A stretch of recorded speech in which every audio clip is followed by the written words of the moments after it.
Muy buenas noches, bienvenidos a Producción Nacional, nuestro quinto programa del mes. Ya prácticamente vamos a cumplir un mes de emisión de programas aquí en Canal TLV1.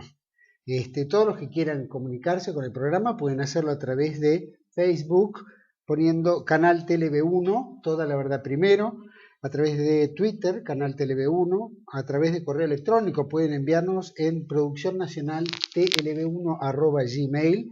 Y por supuesto en YouTube puede ver los programas colgados poniendo www.youtube.com/canal TLV1. Hoy tenemos una invitada muy especial. Venía desde Manhattan, de la ciudad de Nueva York, de Estados Unidos. Y, perdón, antes, tengo que decir, el programa que conduce Carlos Andris. Carlos Andris hoy no puede conducir el programa. Tuvo un problemita de salud, por lo tanto lo excusamos, esperamos que se recupere muy pronto y lo vamos a tener el lunes que viene si Dios quiere. Mientras tanto me hago cargo del programa y tengo una invitada muy especial que es María Isabel Ruselli. María Isabel Ruselli es abogada, nacida en Tucumán. Ha estudiado Derecho en la Facultad Nacional de Tucumán, en la Universidad Nacional de Tucumán. Ha también estudiado como locutora en el Instituto Superior de Enseñanza de Radiodifusión. Ha participado como periodista acreditada en el Congreso Nacional en el año, si no me equivoco, 86. También trabajó transmitiendo para LB7 Radio de Tucumán, LB12 Radio Independencia. Lo ha hecho también en LB12 Radio Independencia, LU6 Radio de Mar del Plata. Luego ha tenido bastante protagonismo también en Radio Excelsior, Splendid. Ha sido asesora de prensa del diputado nacional Julio Díaz Lozano. ¿Era tucumano, Lozano? Sí. Muy bien. Vicegobernador de Ortega. Vicegobernador de Ortega. Estuvo, o por lo menos estudió mediación judicial en la Fundación Lira, perdón. Se desempeñó también en el Consejo Directivo del Colegio Público de Abogados aquí en la capital federal, después hizo su mudanza a los Estados Unidos, donde estudió como traductora e intérprete en el Hunter College en Nueva York. Obtuvo la matrícula también como notary public, que le dicen, que en realidad es una persona autorizada para certificar y notariar firmas. Eso generalmente se eligen a las personas más decentes en los Estados Unidos. Uno para poder ser notario no tiene que estudiar una carrera de escribano, simplemente tiene que acreditar la esencia y tiene que certificar su esencia. Una vez que uno la tiene, ya cualquier persona honesta, seria, puede ser notario. Después trabajó en el Lehman Brothers, de la cual, Heck Law Office. Heck Law Office, sí. Que asistía a Lehman Brothers. Sí, tenía contactos. Cuando Lehman Brothers fue la bancarrota del 2008 de Lehman Brothers, mucha gente se quedó sin trabajo. Ahora nos vas a contar en eso. Profesora de español, también en la escuela privada Q Forest. Después está estudiando actualmente, tiene una maestría, está estudiando una maestría con una beca, si no me equivoco, ¿verdad? De posgrado en políticas educativas y administración escolar. No, esa es mi aspiración, mi segundo paso. Sí. Actualmente lo que estoy completando es el segundo año de una maestría en educación especial bilingüe. Bien. Algo muy necesario. Ahora, mi aspiración son políticas educativas. Fantástico, ahora vamos a incursionar en eso. Y lo más importante que para nosotros como programa económico invitarla es que es miembro fundador, ha formado parte de la fundación de FADE, el Foro Argentino-Americano de la Deuda Externa, que tiene sede en Nueva York. Este FADE que también está en La Plata, está aquí en Capital, y hay varias organizaciones a lo largo y ancho del país que son organizaciones que cuestionan el tema de la deuda externa, como el Centro de Estudios Económicos Mariano Fragueiro. María Isabel, que te dicen Marisa, yo estaba a decir a María o Isabel, ¿no? El misterio, o Marisa, ¿verdad? Todos eran nombres diferentes. Bienvenida a Buenos Aires y bienvenida a TLV1. A TLV1. Estoy muy agradecida y estoy muy contenta por estar aquí, porque precisamente como miembro fundadora, ¿no?, del Foro Argentino-Americano de la Deuda Externa, sede en Nueva York, ha sido el elemento que me ha permitido a mí, a pesar de la distancia, de haberme ido a los Estados Unidos a vivir en el 2001, ha sido el elemento o el cable a tierra que me ha permitido estar cerca de Argentina y tener una visión mucho más diferente de lo que yo tenía cuando vivía acá, en donde a pesar de que yo había estudiado, hoy puedo decir que he tenido el privilegio de estudiar, porque en Estados Unidos estudiar significa tener mucho dinero para ir a la universidad. Acá tenemos una educación pública y que muchos la despreciamos o no aprovechamos la oportunidad. Entonces, para mí ahora no es un derecho, es un privilegio el haber ido a una escuela universitaria acá. Entonces, esta visión me permitió tener una visión diferente y la creación de este foro FADE en Estados Unidos me ha permitido conocer más profundamente los problemas de nuestro país. Al mismo tiempo de estar en contacto con todas estas organizaciones, como el Centro Cultural Olmos, el otro Centro Cultural Olmos que está en Mendoza, y todos estos que están a lo largo y al ancho del país, e ilustrarnos de lo que realmente es la problemática de la deuda externa. Es decir, comprender este sistema perverso de deuda externa que lo único que hace es limitar las posibilidades de poder progresar económica e industrialmente un país y poder tener una independencia política.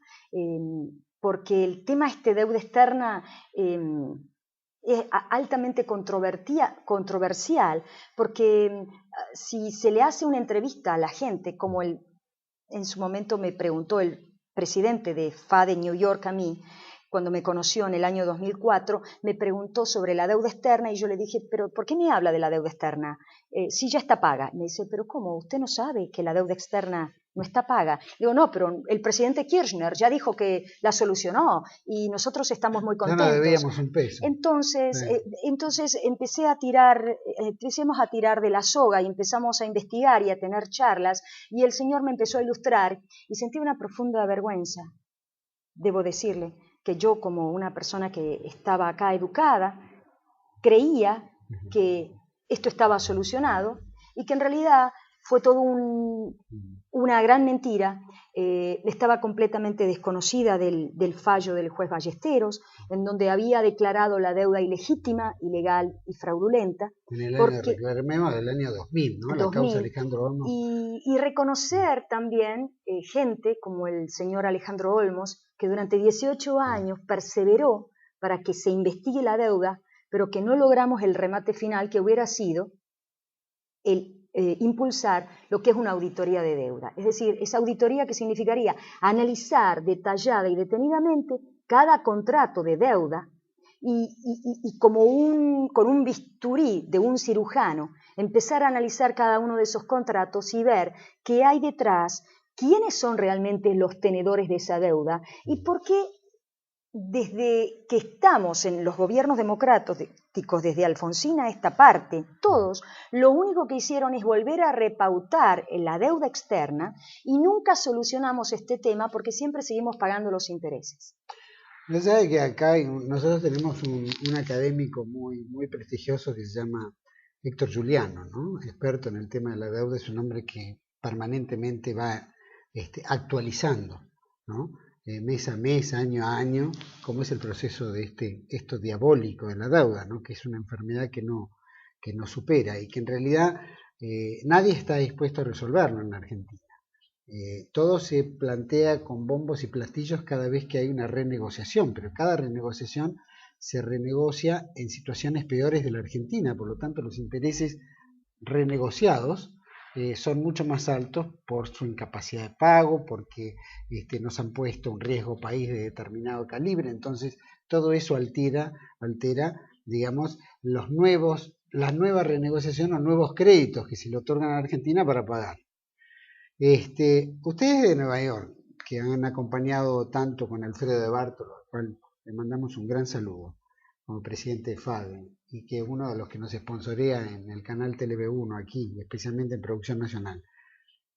Ustedes cuando ven esta causa Olmos, que de repente ha tenido ese protagonismo, y que los gobiernos siguen renegociando, ¿cuál es la percepción de ustedes desde allá como asociación civil que que nos representa ante el gobierno americano, nos representa ante autoridades que visitan los Estados Unidos a negociar o renegociar. ¿Cómo perciben este esquema de la deuda en la Argentina desde allá? Dolorosamente percibimos que realmente no quieren resolver el tema de la deuda externa. En consecuencia, no quieren llevar adelante una decisión política, que es la que se necesitaría, para resolver definitivamente el tema de deuda externa. La República Argentina es un país sumamente rico, con recursos humanos y gente preparada, educada. Tendríamos que tener una potencia en el mundo.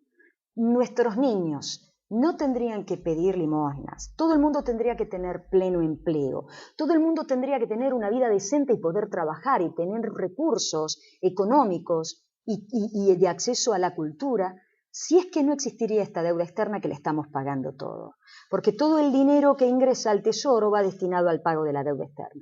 En realidad no existe una voluntad de querer pagar la deuda externa, porque si ellos quisieran hacerlo, el gobierno puede llevar adelante una auditoría, y fundamentalmente porque hay elementos jurídicos muy fuertes, como por ejemplo lo que es la prórroga de jurisdicción. Es decir, cuando se comienzan a hacer los contratos de deuda, desde la época de Martínez de Hoz y todos los gobiernos que hicieron las renegociaciones sucesivas, nunca opusieron lo que es decidirse a qué. Si el conflicto, en caso de conflicto entre la República Argentina y los organismos de crédito internacional, existiera esa situación conflictiva, deben someterse a tribunales locales. El hecho de haber hecho o aceptado lo que es la prórroga de jurisdicción, es decir, desplazar la jurisdicción nuestra de justicia, que en caso de conflicto tenga que decidirse en tribunales extranjeros como es el CIADE, o en los Estados Unidos, como es lo que pasó en Nueva York, que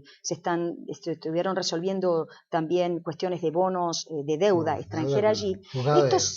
Griesa, ¿no? Sí, eso significa una cesión a nuestra soberanía. En consecuencia, ¿cómo lo vemos? Con una muy pobre defensa del país y defensa de los ciudadanos argentinos. No nos representan en nada. No solamente no nos representan en nada, sino que a la gente la engañan y le mienten diciendo que no existe deuda, cuando en realidad deuda está completamente este país, estamos endeudados y no tiene ninguna voluntad política de cortar por esto, porque si lo quisieran hacer pueden llevar adelante esta auditoría como lo hizo el presidente Correa en Ecuador. Él durante un año y medio nombró un equipo de especialistas, auditores de diferentes partes del mundo, incluso lo convocó al señor Alejandro Olmos Gaona, el hijo del señor a don Alejandro Olmos, para que fuera a Ecuador e investigaran detalladamente esos contratos de deuda. Y recuerdo en una charla que el señor Olmos Gaona nos lo dio en Nueva York, él nos comentaba que el contrato de deuda argentino con estos organismos de crédito y los contratos de deuda ecuatorianos con estos organismos de crédito eran la copia el uno para el otro. Incluso hasta los porcentajes de las ganancias que se llevaban las compañías que intervienen en estos servicios de deuda. Recordamos que el Perú, Ecuador tiene, creo que le descubrieron dentro del paquete de 12.000 millones o algo por el estilo, 3.000 millones. Y 3.000 millones fueron los que dieron de baja en la deuda. O sea, reducieron en un 70%. En un 70% la deuda. Importantísimo. A nosotros, en este caso, hoy la deuda fue adquirida, creo que fue en 40.000 millones de dólares o 42.000 millones en la época militar, y que fue creciendo, ¿no? En la época de Alfonsín se llevó a 60 y tantos, y después Menem lo llevó a 120 y tantos, y ahí siguió creciendo. ¿Vos crees que creando una auditoría, debería el gobierno argentino crear una auditoría inmediata? ¿Y qué debería instruir a esa auditoría como para poder determinar que esa deuda es ilegítima? Yo estoy de acuerdo que aunque las deudas se pagan y que hay que honrar la deuda, las deudas legítimas. Sí, sí. Es decir, investigar, analizar, ver, ¿son deudas reales, no son deudas reales? ¿Qué sucede cuando hay un acreedor que es al mismo tiempo acreedor y deudor? Hay deudores ¿Y por qué monto?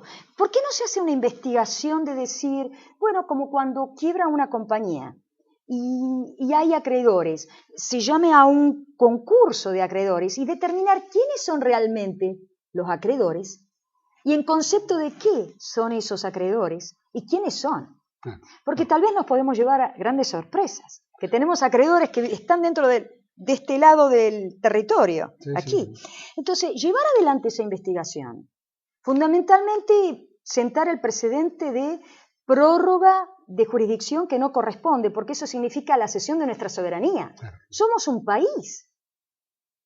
No podemos poner la bandera argentina a la par de otra bandera de otro país, a menos que estemos en un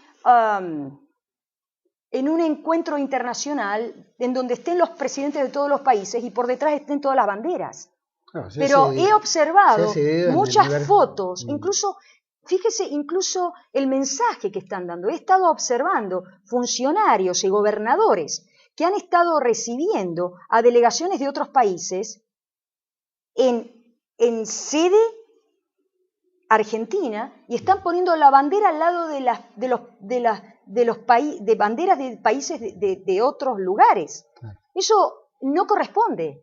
O sea, simbólicamente están poniendo la bandera argentina a la par de otros. No corresponde, porque eso debe ser solamente en un evento o en un encuentro de presidentes en donde se encuentran todos los presidentes en igualdad de soberanía. Lo protocolar. Entonces, y lo protocolar y ceremonial. Entonces, creo que sí, se debería llevar a cabo una investigación profunda. ¿Hay voluntad política del gobierno de Menem, por ejemplo, hubo, se dice la voluntad política de hacerlo, tal es así que cuando Cavallo era ministro, nombra a los mismos bancos que fueron gestores de la deuda para que nos digan a nosotros cuánto debíamos y a quién le debíamos. O sea, el zorro podemos cuidarlo al gallinero. Bueno, eso ha sido una línea que ha hecho, por ejemplo, Domingo Felipe Cavallo. Pero uno ve que gobiernos han variado, ¿no? Lo ve a Menem, un gran tomador de deuda y tapador de la deuda anterior. Alfonsín, lo mismo en su época. Y los gobiernos sucesivos, por ejemplo, el caso de Adolfo Rodríguez Sá, que asume como presidente de la República, nombrado por el Congreso, basado en la renuncia de la Rúa, que ya había renegociado la deuda.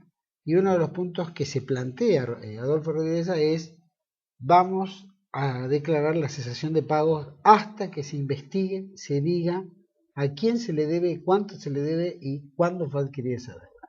¿Cuánto duró Rodríguez? No recuerdo. ¿Una 7 semana? días. Sí, una semana. Nos perdimos la gran oportunidad. Esa gran oportunidad lo trajo a Duhalde.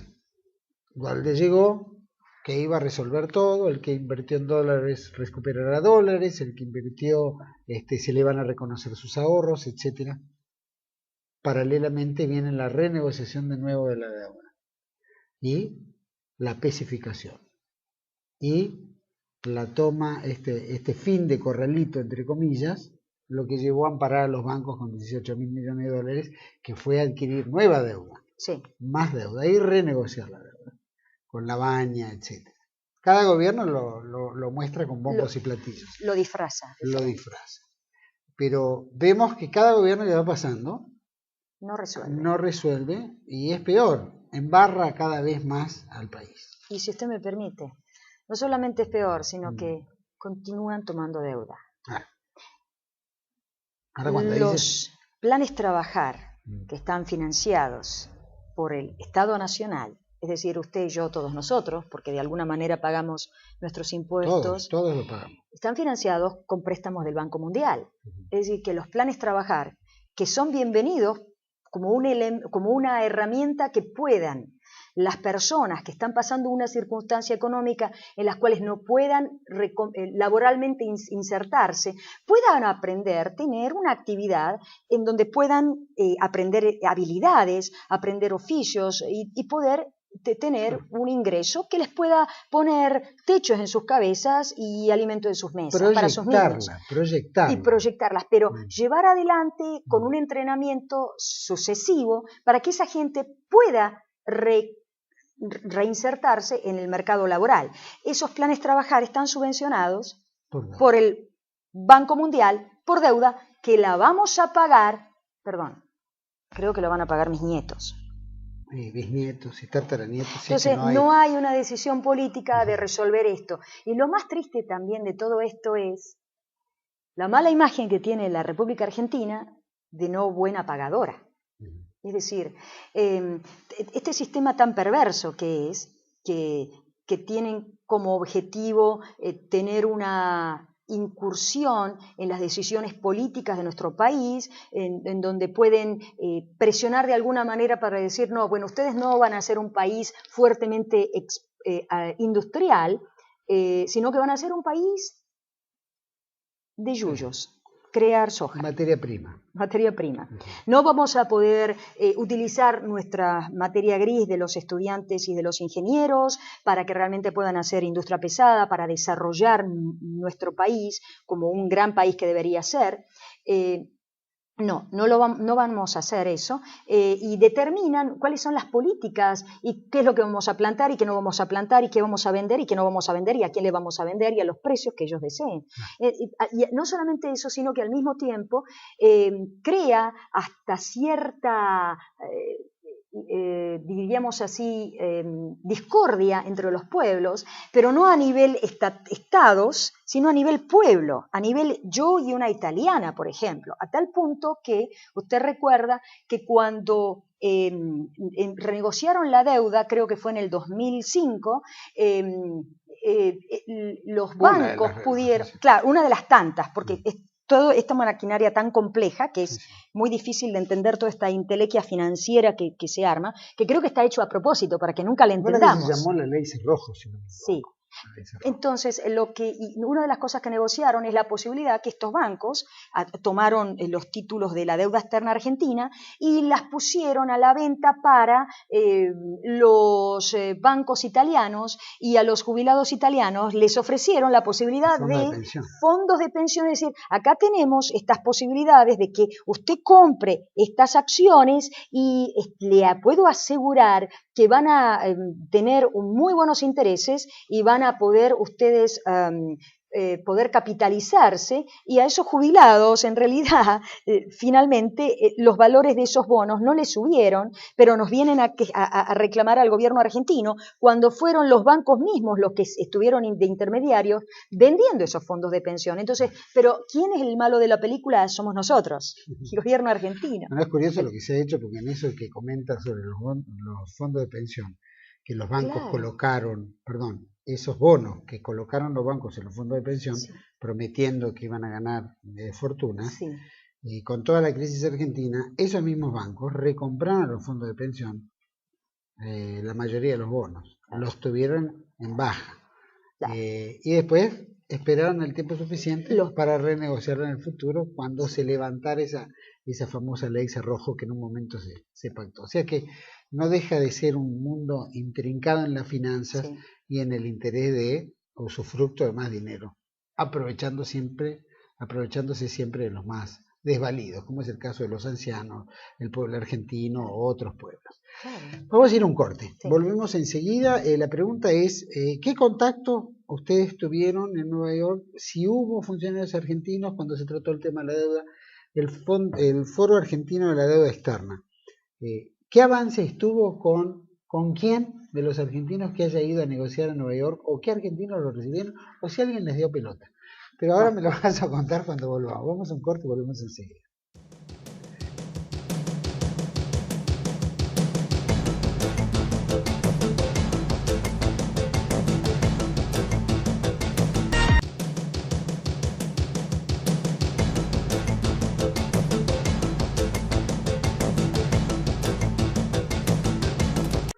Bueno, estamos de vuelta aquí en Producción Nacional en compañía de la doctora María Isabel Russelli, y conversando sobre el tema.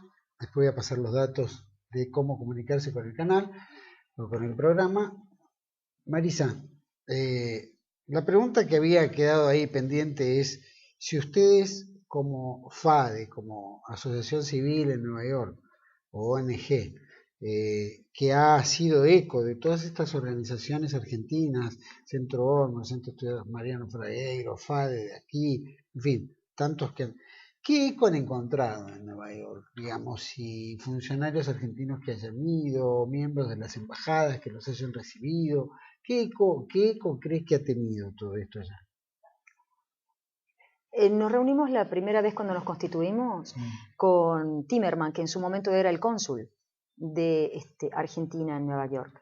Le presentamos nuestra constitución, los papeles que documentan que nosotros somos una non-profit organization, una ONG, y de alguien más le expresamos cuál era nuestro interés, y hablamos puntualmente del tema de la deuda. Pudimos hacer un evento en el consulado en su momento, llevamos al especialista en deuda externa, el ingeniero Mario Cafiero, para empezar a hacer charlas, porque uno de los objetivos nuestros también es ilustrar a la gente, informar, es decir, tenemos que saber cómo se puede comprender este tema de la deuda externa y qué significa y por qué. No es que nosotros querramos volver sobre la historia vieja y pasada de la deuda externa, sino que aclarar que lo que estamos aceptando en estos momentos es seguir aceptando este delito de acción continua, como lo declara Olof Magauna. No dijo absolutamente nada, nos dio la alegría, media hora, 40 minutos. Mucho tiempo para hablar. Sí, charlamos sobre esto, pero se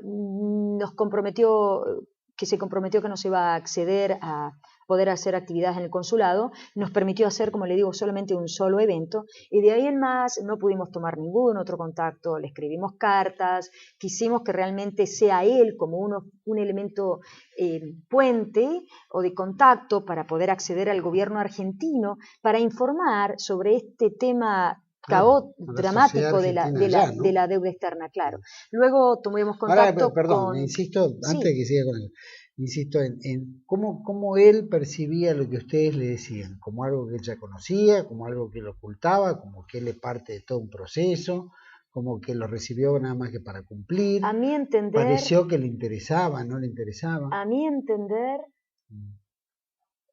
desconocimiento total. A mi entender. Solamente escuchaba, pero me daba la sensación como que, bueno, no es un tema fácil el tema de la deuda externa, el comprender realmente los mecanismos de cómo funciona este sistema de la deuda externa, y no solamente en un periodo corto, sino que es un periodo que viene de muchos años atrás. Él lo debe conocer mucho, está en la opinión con el padre. Conoció todo el proceso militar. Al parecer no nos expresó absolutamente nada. O sea, silencio de radio y sí, tal vez esa cara de póker. Porque tal vez esa es la estrategia que tienen. Capaz que es la complicidad. La negación. Y por otro lado, hablamos con el embajador ante Naciones Unidas, Argüello. Nunca nos recibió, pero sí logramos hablar varias veces con la secretaria para que nos haga contacto, le entregamos una carta. Realmente nunca pudimos lograr tener un apoyo para que al mismo tiempo podamos tener contacto con, políticos o órganos de decisión importante aquí de la República Argentina. Le acercamos, eso sí, siempre información, documentos, estudios que hicieron muchos estudiosos, incluso el CD se le entregó toda la prueba que en su momento el señor de Bártolo había presenciado. En el caso Olmos, con el fallo de la sentencia definitiva declarando la deuda, por qué era declarada ilegal, ilegítima y fraudulenta, y por qué en esa instancia ya la única alternativa era que sea tratada en el Congreso Nacional, porque los temas de deudas tienen que ser autorizados o tratados a nivel Parlamento Nacional. Y lamentablemente no pudimos tener eco. Creo que responde a... ¿No respondió nunca a cartas diciendo me interesa, no me interesa? No. Capaz que no. Te podía llegar a decir que la diplomacia no era argentina la verdad que sí, lo conversamos, lo charlamos, luego no hubo definiciones, nunca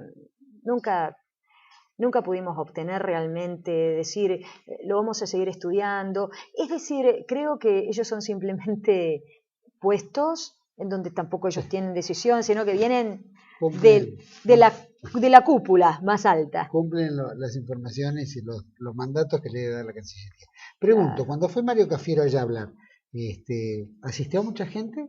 Sí, y la gente se mostró interesada. ¿Sí? Sí. Lo que no pudimos lograr es que lo que sucede ¿La gente conocía esta historia? No. Nada. No.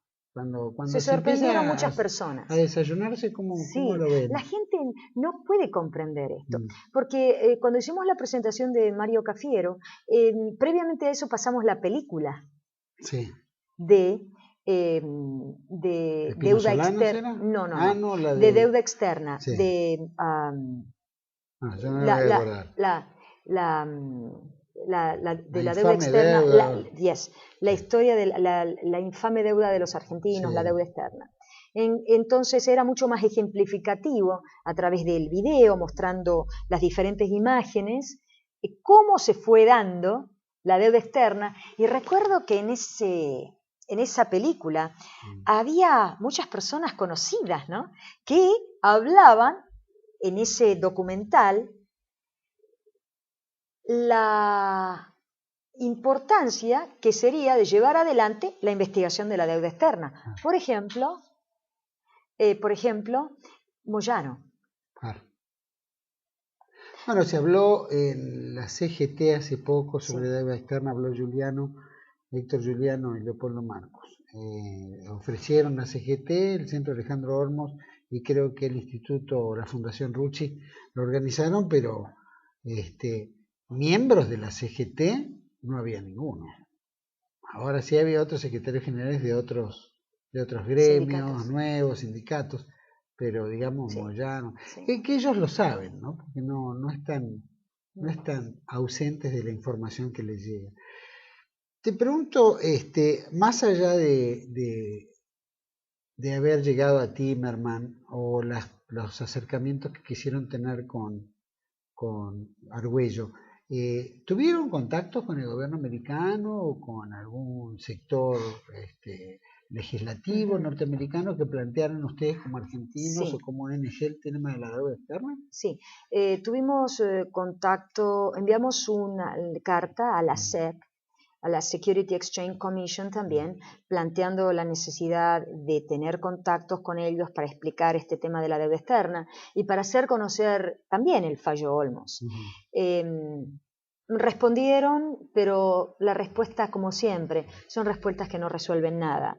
Es decir, nosotros como organización solamente podemos informar, llevar, ilustrar, pero si no se lleva adelante esto desde el gobierno nacional, como país, como país y fundamentalmente planteando el tema de hacer caer la prórroga de jurisdicción, diciendo no podemos ventilar cuestiones internas argentinas de negocios argentinos cuando está en juego la soberanía nacional. El juego se tiene que jugar acá, en los tribunales locales. Muchos de los temas que se planteaban es si el damnificado, el sujeto, no plantea el tema a nivel político, económico, social, en los foros que requiera, y pasa renegociando, definitivamente no hay caso. Si el sujeto, como abogado, no está demandando la aclaración de este tema o no se ocupa, entonces no hay caso para el contacto internacional. Eso es lo que se percibe, digamos, en todos los que luchan por el tema de la deuda externa. Eso es y algo además, que fíjese qué importante, hay tantos argumentos como para poder defender el decir, vamos a esperar. ¿Por qué crees que el gobierno nacional no le interesa hacer eso? Porque precisamente no le interesa que nuestro país sea independiente, tenga soberanía política, justicia social e independencia económica. Es muy simple. Es decir, si estamos en un país en donde queremos decir vamos a hacer un plan serio de país con políticas de Estado largas, en donde las vamos a desarrollar, caiga quien caiga, muera quien muera, llueve, truene o sean peronistas radicales o de cualquier figura o color político el presidente, pero vamos a llevar adelante estas políticas de Estado, en donde va a haber coherencia en esas políticas de Estado, en donde nos proponemos, vamos a reducir el desempleo, vamos a crear tantos puestos de trabajo, vamos a construir tantas vías férreas de transporte, vamos a crear tantas escuelas, vamos a aumentar los estándares educativos en la República Argentina, vamos a disminuir el desempleo, vamos a erradicar completamente la desnutrición infantil, vamos a comprar esto. Si eso se hiciera llevar adelante, más allá del color político del inquilino de la Casa Rosada, sería, sí, una decisión política de decir, vamos a poner paños fríos en la deuda, la vamos a investigar, la vamos a analizar y lo podemos negociar a nivel internacional como país. No solamente lo hizo Correa, el mismo Bush lo hizo. Fíjese como elemento. Deuda odiosa, ¿no? Exacto. Irak, en la guerra preventiva que inicia Bush en el 2001, el país estaba quebrado, Afganistán, y él mismo utilizó un argumento americano para decir la deuda que tenía este país, Afganistán, adquirida por el gobierno de facto. Claro, absolutamente. Irak, perdón, estaba completamente condonada y debe ser declarada odiosa, o sea, no simpática, no la queremos, porque en realidad, ¿hasta qué punto el tema de la deuda puede imperar en un país en donde lo condiciona políticamente? Es decir, a ver, ¿se acuerda del almacenero y la libreta del almacenero? Claro. Bueno, todavía llegué a esa época. Yo también. Pero había bona fide, había buena fe, porque el almacenero tenía la libreta. Y fíjese qué curioso, el almacenero no tenía la libreta, lo tenía la ama de casa. Y mi mamá me mandaba a comprar el pan con la libreta del almacenero. Y en esa libreta del almacenero, el almacenero era el que escribía. Tal vez a fin de mes o en la semana que viene, cuando mi mamá cobraba el sueldo, se acercaba a mi mamá y hacía la suma el almacenero. Él no llevaba la doble contabilidad. Pero esta situación, digamos, de deuda que puede plantearse, el almacenero nunca nos puso intereses, ni usura, que está prohibida completamente, el anastosismo. La usura, un interés exorbitante que no se condice con lo que debería ser el poder que ambas partes en una contraprestación, ¿no es cierto?, de A y B que están haciendo negocio juntos, una de las partes se enriquezca más a costa de la otra, a través de simplemente estos intereses usurarios y que van creciendo exponencialmente. No, pero no podemos comparar esa situación, ¿no es cierto?, en donde el almacenero y el cliente va a comprar el pan o la leche, entre países y organismos de crédito. Porque acá lo que está en juego es la soberanía de un país. Sin duda. Bueno, y si hay una soberanía de un país no la defienden desde adentro. Desde adentro, entonces la soberanía más vale, ¿no? Más le vale a cualquiera. Claro. Hay en todo este tema de la deuda, que en realidad, vos sabés que en la Universidad de Buenos Aires, nosotros empezamos con este tema, creó la Universidad de Buenos Aires, la Facultad de Ciencias Económicas, creó el Museo de la Deuda Externa. Entonces se plantea todo el proceso de la deuda, pero no existe en sus orígenes Alejandro Hornos, por ejemplo. Nace la deuda como deuda militar, etcétera, y termina que la concluye pagar Néstor Kirchner. Si uno va al presupuesto nacional, todos los años se asigna determinada cantidad de dinero al presupuesto de pago de deuda, que creo que ya ahora son 190.000 o 200.000 millones de dólares, más la renegociación de los intereses. O sea que no todo el presupuesto paga parte de las cuotas que se debería pagar de la deuda, sino el Congreso permite el endeudamiento a través de la renegociación de intereses. Ahora, ¿cómo vos como extranjera, como residente en los Estados Unidos, ver que una universidad, que se supone que es una casa de altos estudios, se funde un museo de tales características y que no reconozca ni el origen de quien lo inició y que muestre un fin falso que todavía no se concretó? ¿Cómo lo percibís? Bueno, tenía desconocimiento de eso, totalmente, pero me sorprende ya lo que me está diciendo. Es decir, si yo hubiera... no lo había puesto en los itinerarios que tenía pensado visitar ahora por Buenos Aires algunos museos. Te aconsejo que vaya. Pero ahora que me lo dice, voy a ir precisamente y yo lo que observo es, si me lo está diciendo de una institución de las ciencias económicas, que se supone que tenemos nuestros estudiosos, las personas que precisamente son los que estudian y están especializados en el tema economía y ciencias económicas y deuda externa, y negar la figura de Alejandro Olmos Gaona, que es un prócer, que nos ha ilustrado y que ha muerto en la más absoluta pobreza, y ha sobrellevado 18 años con el expediente bajo el brazo y se había convertido hasta en un estudioso y hasta en un consultor del mismo juez que investigaba, que hasta en su momento el mismo juez lo dice en el video de la historia de la infame historia de la deuda externa, en donde el mismo don Alejandro lo ilustraba y lo informaba al juez como para comprender toda esta complejidad que era el mecanismo de la deuda. Para mí es una falta a la honestidad intelectual que debería tener una universidad, una casa de estudios. Este tema está relacionado como el tema del revisionismo, ¿no? Es decir, podemos revisar todo, fantástico, pero hay cosas que no podemos negar. Es decir, yo no puedo ni anular no puedo ni bajar un cuadro, ni subir un cuadro, ni ponerlo a don Alejandro Olmos o no ponerlo. La historia no va a cambiar. Los hechos son hechos. Y hay dos distinciones que hay que pensar claramente. Esto es muy interesante porque a los niños en la escuela primaria en los Estados Unidos, desde muy pequeños, les ponen oraciones y tienen que decir F, fact, o, opinion. ¿Esto es un hecho o es una opinión? Entonces tenemos que discriminar y decir, ¿es el hecho o es una opinión? Don Alejandro Olmos Gaona fue un hecho, existió, fue una realidad, está documentado.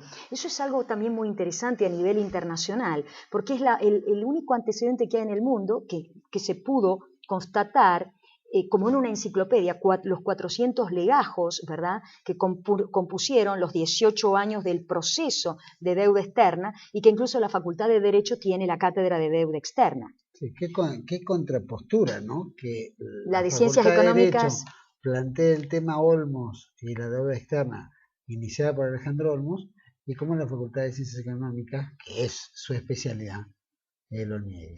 Ellos son los que también hicieron un video, un documental de un animado. Eso también. Que quedó... Bueno, lo pasan ahí en ese mismo museo. De todas maneras, simplemente vamos a robar 5 minutos más antes de nada. Quisiera, después de tantos años de vivir afuera, llegás hoy a Buenos Aires, o ayer, ¿cuál fue tu impresión? Especialmente el escuchar y seguir de cerca noticias, porque todos los argentinos que están en el exterior, que siempre les gusta saber qué pasa acá, qué pasa, aparte de la familia, todo involucra. Que de repente un gobierno que, bueno, si en el museo cuentan su historia, en la vida diaria ven otra historia de la realidad. Especialmente, qué sé yo, una presidenta que dice que por $1, 6 pesos, puede comer una persona 4 comidas al día. ¿Qué impresión te da? Ese punto, ¿y qué impresión te dio Buenos Aires cuando llegaste, después de tanto tiempo afuera? Buenos Aires y Argentina, porque vas a viajar en el interior también. Reconsidero que yo me fui en el 2001. Había una desesperación, mucha bronca en la gente, pero la gente se expresaba, hablaba, se expresaba. No había nadie que realmente no despotricara y expresara esos sentimientos. Y he observado que había niños pidiendo en la calle y también observaba que había personas durmiendo en la calle y buscando en la basura. Cuando llegué, observé, por lo menos en la ciudad de Buenos Aires, que le digo que llegué, hay un decaimiento muy grande a nivel edilicio. Veo una ciudad muy sucia, muy descuidada. No veo que a nadie le interese. Basura. Veo unos grandes, como unos containers inmensos que los ponen en los, cuando hacen las construcciones ahí en Estados Unidos, ponen containers grandes, ahora hay esos containers grandes donde ponen ahí la basura. Los carteles y todos sucios, no hay frente de edificio, de unas bellezas arquitectónicas que hay en Buenos Aires, edificios antiguos con esos frentes tan altos, esas puertas de hierro negras, preciosas, que me encanta verlas. Nadie se salva del graffiti, los trenes sucios, las veredas, todo roto, todo muy descuidado.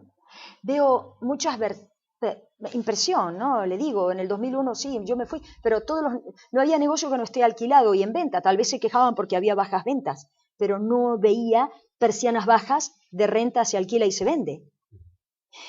Eso a nivel físico, visualmente, puedo decirle. Pero también observo con la gente que he podido hablar, porque he estado tomándome taxis hacia la provincia, aquí ya varios, estuve charlando con mucha gente, le digo que observo que hay una sumisión muy grande. Observo muchísima sumisión. Pero al mismo tiempo observo sumisión, pero con toda la gente que hablé se dan cuenta de que esto no es la realidad. Por lo que yo charlé con ellos, la gente percibe de toda esta información que se presentan en los canales o en esta mise en escène que hacen, que no es real lo que pasa, como por ejemplo la plata que tengo y con lo que me alcanza para vivir, o por ejemplo que no me va a alcanzar para pagar el gas o la luz, o que realmente los trenes y los subtes no funcionan para poder ir a trabajar. Y la gente está sumisa y siguen aceptando que tengan que vivir como viven, y ellos dicen, ¿y qué podemos hacer? Es como que veo sumisión y resignación, y eso es lo que más me impactó. Más allá de comer por 6 pesos. Sí. Sí, sí, hay mucho de eso, y es aparte decir, no hay... veo que no hay una decisión de decir, pero solo no puedo hacer nada. Y sabe una cosa, eso del solo no puedo hacer nada es una mentira, porque cada uno tiene que empezar de a poco a poder hablar y a decir a las otras personas, a comprender que puede existir otra diferencia de pensamiento. Y no significa con eso que yo voy a sacar el facón y te voy a matar, o tengo que tener miedo que me pueden mandar la FIP, o que me pueden estar los escuchas hablando, o que me puedan venir a pintar el frente de mi casa. Es decir, tengo que ir creando una historia diferente en base a lo que yo sé o lo que he vivido o lo que conozco, porque tengo que defender de alguna manera el legado que les costó a mis abuelos cuando vinieron de España y de Italia acá. Es decir, respetar y fortificar la identidad nacional. Y mire que le digo, fortificar y respetar la identidad nacional no quiere decir con eso que ni tengamos que cerrar las fronteras, ni que los chicos no tengan que hablar inglés, ni que los chicas no tengan que hablar chino. Porque fíjese qué interesante en Estados Unidos. Los niños, aprendiendo 2 idiomas, aprenden a valorar más el propio idioma, a enriquecerse más en el propio idioma y a comprender más palabras en el propio idioma por hacer la traducción o el contraste de los idiomas, y a pensar con 2 idiomas, y al mismo tiempo a ser más tolerantes y aceptar diferentes culturas. Pero eso no quita de que el pueblo tenga que tener su identidad y fortalecerse en el aspecto nacional. Es muy importante. Muy importante. Bueno, María Isabel Russelli, muchísimas gracias por haber venido aquí en Producción Nacional. Muchas gracias por darme esta oportunidad. Pero vamos a tener más oportunidades, si Dios quiere, en el futuro, haciéndolo vía Skype, capaz. Fue muy valorable lo que ha dicho, es muy importante la impresión que se tiene de estos temas afuera, y aparte, bueno, uno que vive afuera y que viene, siempre va por etapas. Es como que cuando uno se va, se para el reloj, y cuando uno vuelve, vuelve a funcionar y cree que está todo detenido. Sin embargo, Sí. Hay un gran deterioro. Pero, repito, el hecho de decir yo solo no puedo hacer nada, eso es un negacionismo, es negarse a sí mismo la posibilidad de empezar a cambiar. Sí. Las cosas que empiezan a cambiar desde el ser uno hacia el ser colectivo. Después sin podremos duda hacer la asociación, después hacer los grandes cambios. Pero Gandhi, los grandes hombres, han hecho los cambios primero individualmente. Los argentinos tienen la costumbre de decir que alguien haga algo. Entonces, no el alguien, no me hago cargo. Claro, no somos parte. Cuando hablamos del Estado y se olvidan de que el Estado somos todos. El gobierno es una cosa y el Estado es otra. Pero bueno, sí, que alguien haga algo. Y esa es un poco la temática argentina. Ojalá, y ruego a Dios, que surja. ¿No es cierto? Porque Argentina no merece estar donde está. Pero te agradezco muchísimo por haber venido, muy atenta. Vamos a estar en contacto. Bueno. Y vamos a un corte, volvemos enseguida con el licenciado Leopoldo Marcos. Vamos a ver un poquito de la economía de hoy. No se vayan. Bueno, pero...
Bueno, estamos de vuelta aquí en Producción Nacional. Ya saben, todos los que quieran comunicarse con el programa lo pueden hacer a través de Facebook, canal TLB1, Toda la Verdad primero. Mensajes en Twitter, canal TLB1. Mensajes de correo electrónico lo pueden hacer a través de Producción Nacional tlb1@gmail.com. Pueden verlo a través de www.youtube.com/canal TLB1. Y por supuesto a través de esta señal que es www.canaltlb1.com. Creo que el canal TLB1 ya está tan puesto, si no lo repito la gente no se acuerda. Pero bueno, hay que machacar para que nos vean. Bueno, tenemos aquí al compañero, amigo, el licenciado Leopoldo Marcus, miembro del Centro de Estudios Económicos Mariano Fragueiro, economista, articulista, escritor, conferencista y por supuesto secretario de prensa del Partido Socialista de Izquierda Nacional, segunda época, el PSIN.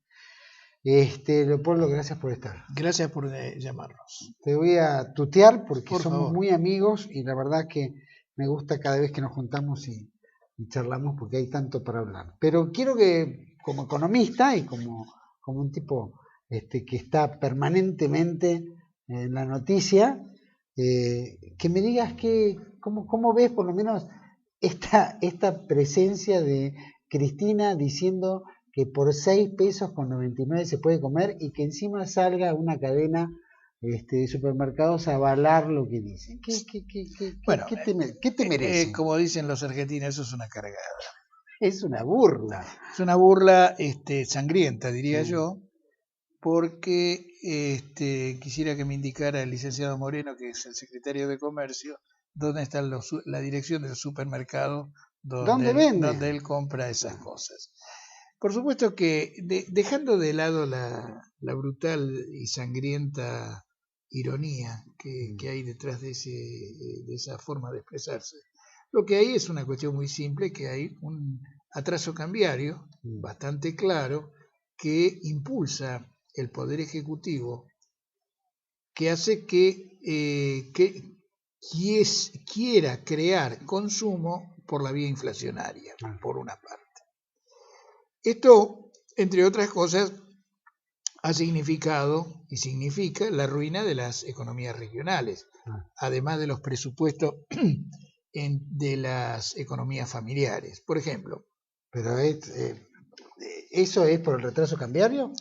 por el alza de los costos en dólares. La inflación. La inflación. Por el hecho de que no se puede colocar las mercaderías salvo la soja y las gramíneas, no se puede colocar el vino, no se puede colocar las aceitunas, no se puede colocar, es decir, todo aquello que hace las economías regionales, por ejemplo, de Cuyo, de La Rioja, de San Juan, de Mendoza. Y todo lo que se podía vender ahí a los países por alrededor, ejemplo, bloqueado tantas cosas. Claro, por ejemplo,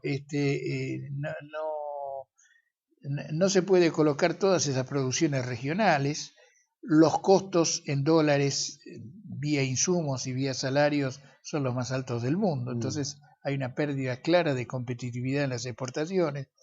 Y por el otro lado, los convenios colectivos de trabajo siguen desde atrás a la inflación, no reconocida por el Estado argentino. Por otra parte, el cepo cambiario genera gigantescos desabastecimientos a las industrias. Es decir, acá ha habido y hay una política de 40 años de contrarrevolución y que eso se expresa en la desinversión. Por ejemplo, yo siempre le cuento a mis amigos, yo te pregunto una gente, antes de ir a eso. La gente no come vidrio. 100 pesos que siguen ahora emitiendo ahora con la cara de Eva y mañana me va a sacar con la cara de Néstor y seguirán siendo 100 pesos ad eternum hasta ¿cuándo? Valor nominal.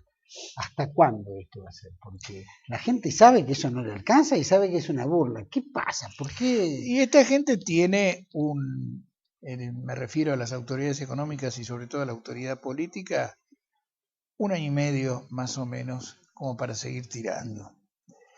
Tienen la suerte de que en el caso de la soja y el maíz están los precios internacionales en alza y eso les permite generar una suerte de renta al país sobre la cual caen a través de las retenciones a las exportaciones, que son impuestos. Pero ¿qué pasa? Fijémonos lo siguiente. Los tamberos han cerrado cientos de tambos, como han cerrado cientos de frigoríficos. Los tamberos perciben más o menos $1.80 por litro.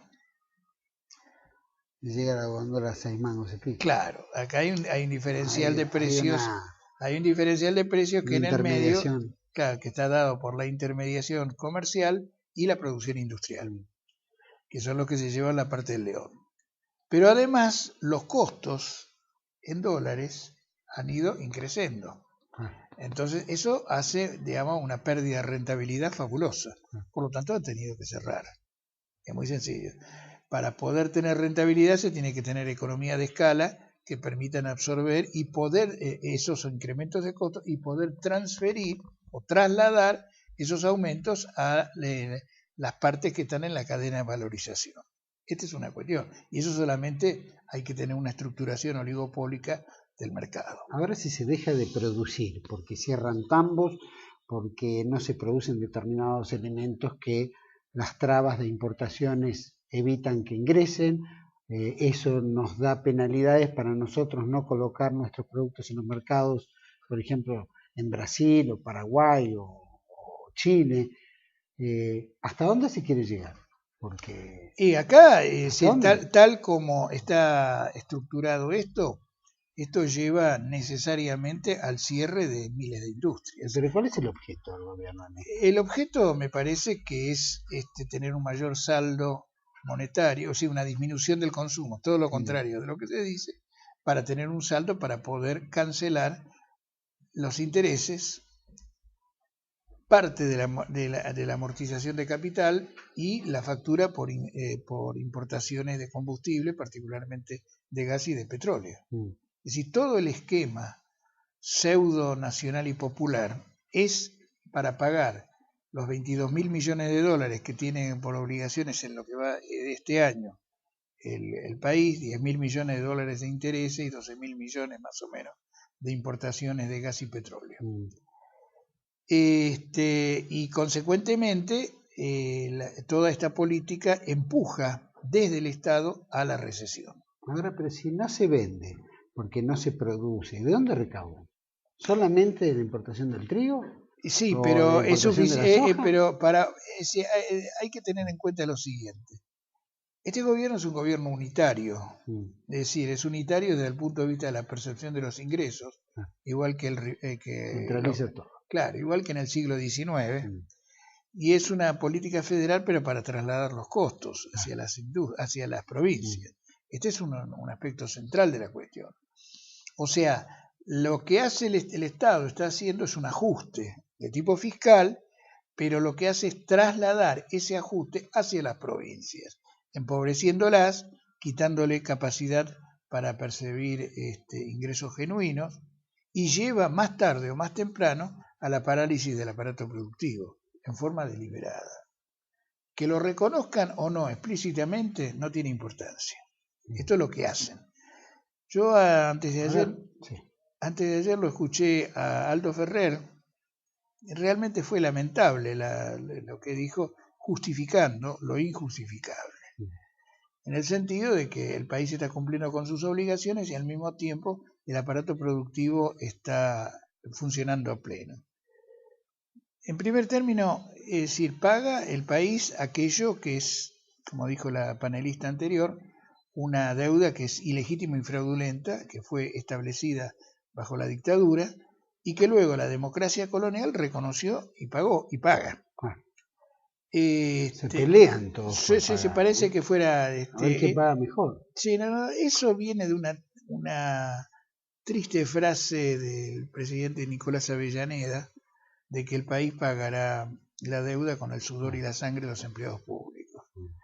Esa filosofía de corte liberal y pequeño burguesa se ha repetido a lo largo del tiempo, y este gobierno en particular la ha tomado como la máxima, digamos, que rija todos sus actos. Este gobierno se rige por dos aspectos centrales: pagar esa deuda, además de una gigantesca corrupción que no está de más mencionarla, y dejar que los ingleses hagan lo que quieran en Malvinas y que avancen sobre el Atlántico Sur. Probablemente eso sea lo que le da poder para mantenerse en el poder.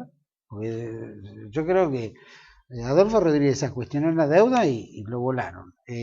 Cualquiera que se quiso entorpecer con Malvinas también es sujeto a ser en la medida que no haya una reconstrucción del Frente Nacional y de su dirección, va a seguir ocurriendo. El golpe del 76, digamos, tiene tres fuentes fundamentales, a mi juicio. Por una parte, la muerte del general Perón, que era el jefe de la Revolución Nacional. Eso dejó el campo orégano para la contrarrevolución. Segundo, la acción de los grupos subversivos que se alzaron en armas por izquierda y por derecha para derrocar al gobierno popular y alfombrar el camino para el golpe de Estado. Y tercero, la renuncia de todos los partidos políticos para establecer una política nacional, negando sus orígenes. Y cuando hablo de los partidos nacionales me llamo principalmente a la Unión Cívica Radical y al llamado Partido Justicialista. Estos tres factores creo que son los que permitieron a los voceros oligárquicos y proimperialistas, como el grupo de Martínez de Oz y los Chicago Boys, calentar las cabezas de los generales y llevar adelante el golpe. Y el golpe tuvo una razón fundamental, que es hacer retroceder el reloj de la historia. O sea, terminar para siempre con la presencia del Estado en la economía, terminar para siempre con la presencia de la clase obrera en la cosa pública, y terminar para siempre con el criterio de independencia, de soberanía y de poder hacer los argentinos las cosas con nuestros propios recursos, sin que los extranjeros nos vengan a dictar lo que nosotros tenemos que hacer. Las tres usinas o cuatro usinas que hablaba el general Perón. Exacto. Las cuatro banderas. Ahora, si el gobierno, recauda presionando a la gente para que pague. Yo veo, por ejemplo, juegos gubernamentales que han ocurrido. Por ejemplo, el caso de la pelea por el subte entre Macri y el gobierno nacional. Que si es el subte, que si el subte no tiene el subte, que si el subte pasa, que si no pasa con todo recurso. Es decir, todo el debate entre ellos dos. Pero mientras ocurrió el debate, Macri aumentó el 400% del impuesto inmobiliario, ¿no? El ABL en Capital Federal. O sea, todos pasamos a pagar el 400%, especialmente en algunas zonas, pero nadie pudo quejarse. El 300% del boleto de subte. Exacto, ni noticias. Bueno, sin contar el subte, porque el subte es un tema aledaño, pero mientras discutían eso, aumentaban el impuesto inmobiliario y no entró en debate ni en discusión en ningún lado. Lo mismo ocurrió en la provincia de Buenos Aires. Lo mismo con Scioli y Cristina. Entonces, vemos que cada vez el gobierno, con alguna discusión de algo, los platos rotos los siguen pagando los de abajo. Más la inflación, más el alza de costo de vida, más que no tienen libertades, más que se burlan diciendo que pueden comer por 6 pesos. No pueden comer ni en Jujuy por 6 pesos. ¿Cómo ves esta situación? Acá hay una situación que el pueblo despierte. En primer término hay una situación clara, como decía Marisa, que todo el mundo clara de anarquía. ¿Cómo lo sacudimos? Perdona. Acá hay una situación clara de anarquía y de caos en la sociedad. Sí. Es el sálvese quien pueda. Es la idea de armarse en defensa de sus propios bienes y de sus propios familiares y su familia y de uno mismo, porque el Estado, en una política deliberada de corte liberal, se aparta de lo que le interesa a la sociedad. Es decir, está el absurdo que ya ahora se quiere municipalizar la policía en la provincia de Buenos Aires, digamos, para tomar un ejemplo. Pero ocurre eso en todo el país. Eso ocurre en todo el país. Mientras que no haya un rumbo nacional, como dice el Martín Fierro, mientras que no venga un criollo a manejar la patria, a gobernar la patria, esto va a seguir. Vamos a ser sinceros. Y se va a profundizar este seco. Los delincuentes salen de las cárceles para participar de festivales, ¿no? Con la venia del director de institutos penitenciarios. Bueno, la ministra de Seguridad, porque depende de la ministra de Seguridad, depende de la justicia, ¿no? Exacto, es decir, desde el Estado se promueve una política de corte absolutamente perversa que lleva a la disolución del Estado. El gobernador de la provincia de Buenos Aires, José Manuel de la Sota, de Córdoba. Claro, ¿qué dije? De Buenos Aires. Perdón, de Córdoba, ha dicho, bueno, ha establecido un debate y ha presentado en la Corte Suprema un pedido para que le devuelva a la Nación, el Estado Federal, los 1.000 millones de pesos que le debe por el retraso jubilatorio. Pero el ANSES y el Estado Nacional han dicho que no le van a devolver ese dinero. Y el argumento es que la provincia de Córdoba no ajustó a las pautas nacionales las jubilaciones. Dicho en otros términos, no bajó las jubilaciones. Por eso Bocio... Claro, porque un jubilado en Córdoba cobra 7.000 pesos, son ricos.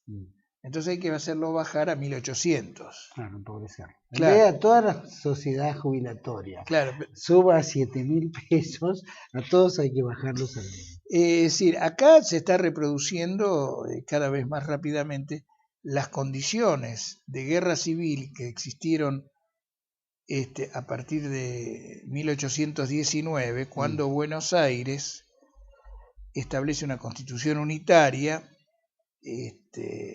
mandando al diablo a las 13 ranchos, como llamaban las provincias, y eso lleva a que las provincias levanten las tacuaras federales y se alcen contra el poder de Buenos Aires. Si no es una cosa, y eso duró desde 1819 hasta 1879, en que la batalla de Barracas al Sur, o sea, Avellaneda, el general Roca terminara con esa situación. Y costó miles de vidas a todos los argentinos. Es muy probable que vaya a costar miles de vidas también. De hecho, quiere un cambio real acá. De hecho, todos los días mueren niños por desnutrición, mueren ancianos por falta de asistencia. En este momento los diarios documentan que... Por el crimen. Claro, ¿no? Documentan que no hay en los hospitales públicos y muchos sanatorios privados no disponen de recursos para hacer las anestesias para tener una serie de elementos básicos que se requieren para sus intervenciones y tienen que posponerlo y desprogramarlo. Por ejemplo, el tema de la inseguridad. Bueno, ese es otro tema, ¿no? Claro, es decir, acá el Estado desconoce que haya inseguridad, porque es muy fácil hablar de inseguridad cuando uno se mueve con un pelotón de coches donde van los custodios. Exacto, pero todo el mundo sabe de que el crimen está a la vuelta de la esquina, que el robo, el crimen, el arrebato. Es lo que vemos en el tema del narcotráfico, ¿no? La falopa que está entrando en todos lados. Y bueno, lo tenemos a Aníbal Fernández, por ejemplo, uno de los grandes. Debe ser un narco, tiene que ser narco. No solo Aníbal Fernández. Si no fuera narco, no defendería tanto esa ley. Yo veo que cualquier empresario defiende. Presuponemos que Aníbal Fernández tiene algo que ver, pero mucho más grave es el señor Manzano, del grupo Vilas Manzano, con quien el Estado está asociado para quitarle a Clarín el control de Cablevisión, tomando un juez trucho que fabrique una causa que no tiene competencia, porque la competencia del juez es de Mendoza y quiere intervenir en la capital federal. Y nadie recuerda que Manzano es un tipo directamente ligado al narcotráfico, al grupo más Canosa de los comunistas, de los castristas de los cubanos anticastristas ligados al narcotráfico, con toda la protección de la CIA. Entonces, ¿de qué estamos hablando? Estamos hablando de eso, estamos hablando de que se fue de madre todo y que es una gran pena, especialmente porque mucha gente paga el pato, mucho crimen, muchas muertes, muchos viejos, muchos jóvenes, ¿no es cierto? Falta de futuro. Vos imaginate, yo lo escuché el otro día a un ex comentarista de radio y televisión que asaltaron su casa, que tuvo que repeler la agresión. Ángel de la medianoche. Sí, pero ahora no recuerdo el nombre. Que tiene No es Checolás. Bueno, ya me voy a acordar. Este hombre decía dramáticamente, bueno, yo no puedo caminar, pues lo han intervenido, ha tenido que salir. Un hijo de él, 30 años, tiene afectados los pulmones. Y dice, ¿yo qué hice para todo esto? ¿Qué hice? Bueno, eso le pasa.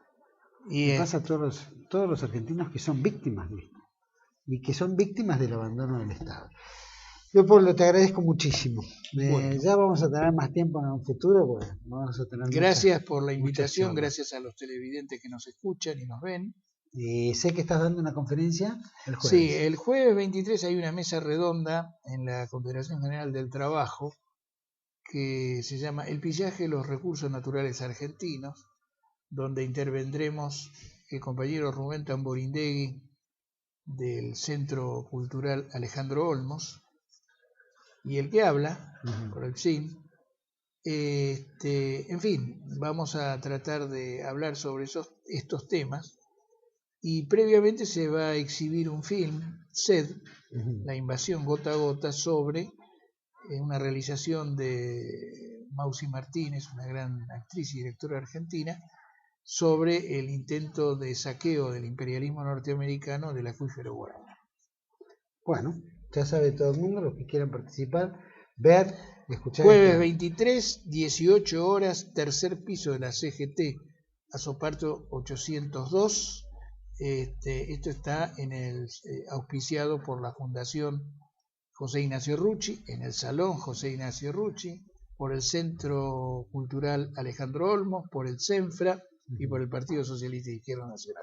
Bueno, te agradezco muchísimo, te deseo el mayor de los éxitos. Ya vamos a tener ahí una charla con Tamborindegui y vos sobre el tema de los recursos naturales, que eso es importantísimo y es el pillaje más grande. Creo que la gente no tiene noción del dinero que se roban. Y de los recursos que no vuelven a la tierra. Exacto, y que eso podría haber resuelto todos los problemas de los argentinos en 3 generaciones o 5.